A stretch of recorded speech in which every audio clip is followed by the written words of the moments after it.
We need to talk about Trump's push for a third term. On October 23, 2025, Donald Trump's former White House chief strategist Steve Bannon sat down with The Economist for a near 40-minute long interview. In it, Bannon spoke on what kind of America he wants to build and how to seize America's institutions. He also said what I believe to be one of the most concerning comments about American democracy that I've ever heard. But instead of me reading it to you, you should just listen to him yourself. Well, he's going to get a third term. So Trump 28, Trump is going to be president in 28, and people just ought to get accommodated with that. So what about the 22nd Amendment?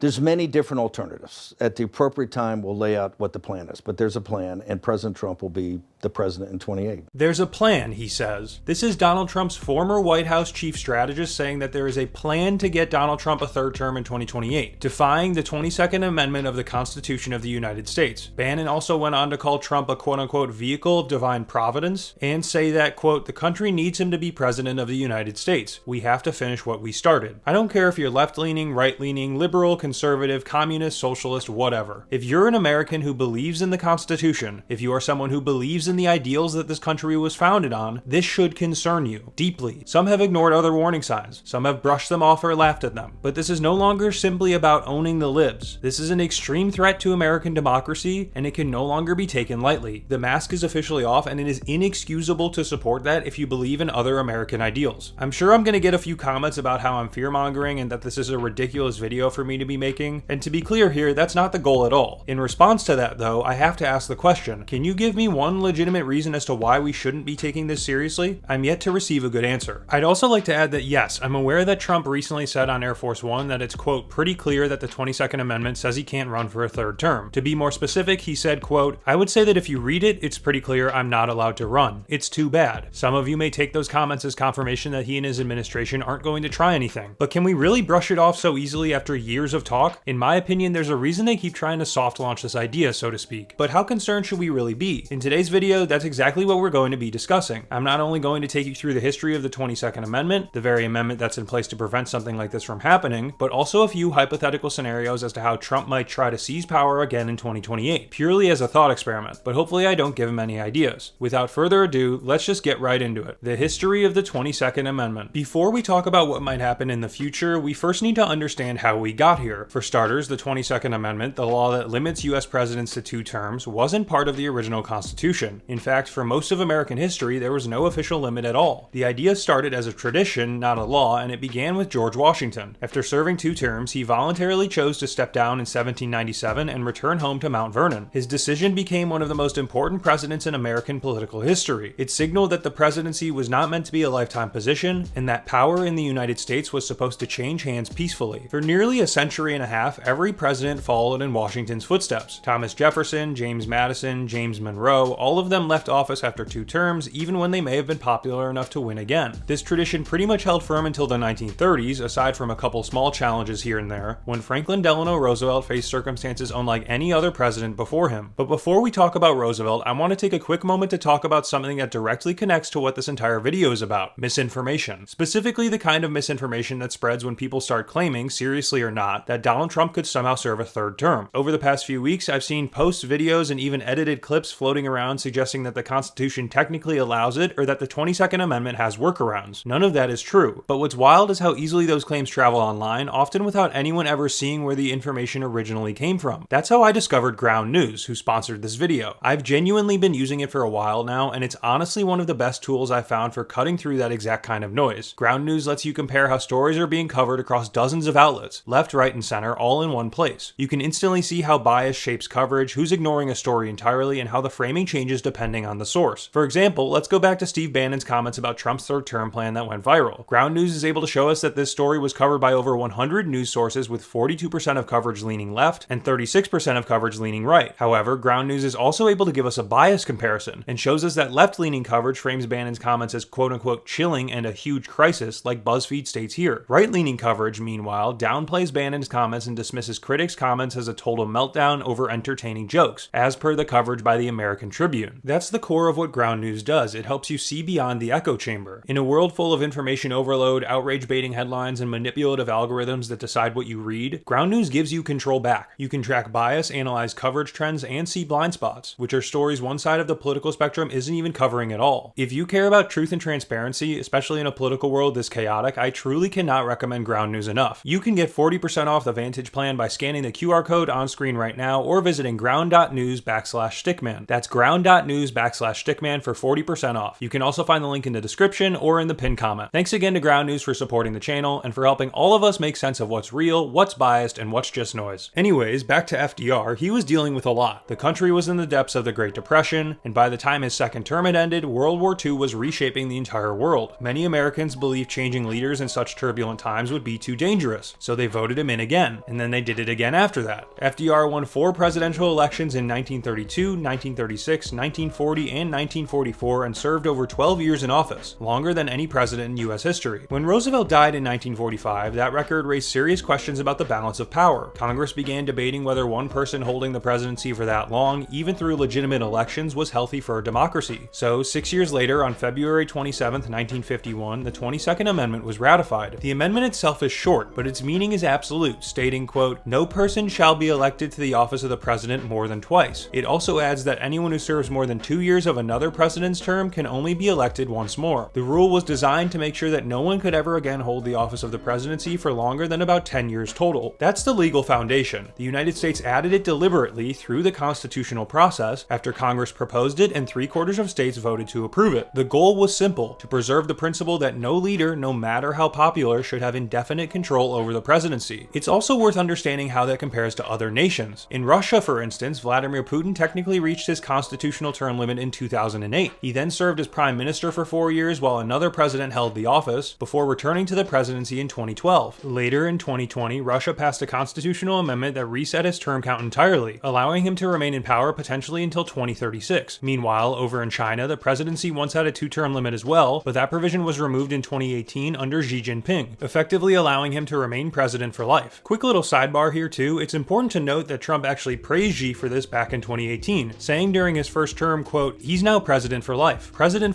and he's great. I think it's great. Maybe we'll give that a shot someday." His remarks were apparently met with applause and laughter at the time, but you get the idea. These are not theories or hypotheticals. They are factual examples of what can happen when term limits are reinterpreted, revised, or eliminated, and that's why the 22nd Amendment exists in the first place. It's meant to be a response to history, a sort of safeguard against the accumulation of power that democracy can sometimes invite when fear or loyalty outweigh restraint. The amendment is one of the clearest and most direct limits in the entire Constitution, but it's also written very specifically. It prohibits a person from being elected to the presidency more than twice. That wording has occasionally drawn the attention of legal scholars, since it focuses on election rather than every conceivable path to holding office again. There's no ambiguity about what it means in practice, but the rule has never truly been tested, and it seems like we could be getting closer to that point. Bannon's claims were far from the first made about Trump potentially running in 2028 though. Before we get into these hypothetical scenarios about what could happen, we really need to understand just how much has been said by Trump and his administration about this. Let's get into it. Trump's history of claims about 2028. As I just mentioned, before we get into any hypothetical scenarios, we really need to get a good understanding of just how much Trump and his administration have said about potentially trying to remain in office in 2028, because it began far before Steve Bannon's comments. For the purpose of this section though, I'm going to skip over talking about January 6th and Trump claiming the 2020 election was rigged. We already know all about that. So we'll begin on the campaign trail in July 2024, when Trump was speaking at a Christian event down in West Palm Beach, Florida. At this event, Trump told his supporters, quote, "Christians, get out and vote just this time. You won't have to do it anymore. 4 more years. You know what? It will be fixed. It will be fine. You won't have to vote anymore, my beautiful Christians." He went on to add, quote, "You gotta get out and vote. In 4 years, you don't have to vote again. We'll have it fixed so good you're not going to have to vote." We'll move on from that to March 2025, when Trump, in a phone interview with NBC News, was asked about trying to serve a 3rd term. In response, he said, quote, "A lot of people want me to do it, but I mean, I basically tell them we have a long way to go. You know, it's very early in the administration." He was then asked to clarify what he meant, and he followed up with, quote, "I'm not joking, but I'm not. It's far too early to think about it. There are methods to which you could do it." We'll touch on what those methods he speaks of could be in a couple minutes. Continuing on though, on April 4th, 2025, the official Trump store began selling Trump 2028 hats, as well as t-shirts that said "Rewrite the Rules" on them. Democrats used this as confirmation that Trump was indeed going to try to run for a 4th time. Many Republicans and Trump supporters simply saw it as another attempt to troll Democrats. In May 2025, Trump seemed to walk back on the idea of a third term. In another interview with NBC, Trump said, quote, "This is not something I'm looking to do. I'm looking to have 4 great years and then turn it over to somebody, ideally a great Republican